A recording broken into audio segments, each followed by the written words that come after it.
fact, I asked the mayor what lessons did he learn in the process of convincing ServiceMaster to stay, St. Jude to expand, and persuading IKEA to build its only store in Tennessee right here in Memphis.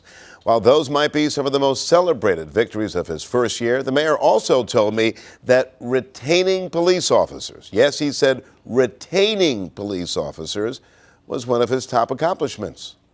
I think we have successfully laid the foundation to recruit and retain more police officers, which in the end is the biggest thing that city government can do to drastically reduce crime. So you said you've retained police officers, but the numbers have down. How does that work? We have reduced the number of resignations this year. Last year there were 111 resignations, and a lot of them spurred out of the cuts that were made a couple years ago.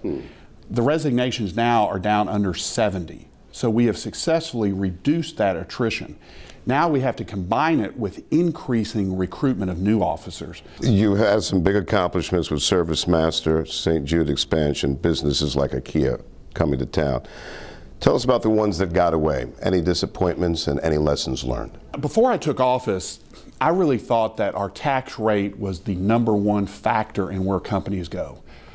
ServiceMaster, that whole situation, which I learned of 2 weeks after I was sworn in, taught me something else. That companies, their first look is where can they get a quality workforce. And that is true for white collar or blue collar employment. Then you get to the numbers and the taxes and the incentives.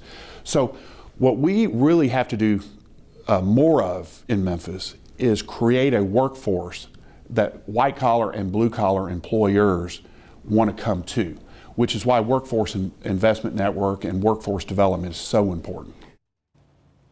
And the mayor told me workforce development is going to continue to be his top priority in the next year, 2017. All right, coming up tonight at 6 o'clock, I asked the mayor what are his plans to reduce the city's homicide rate and why he is asking you, the public, for patience.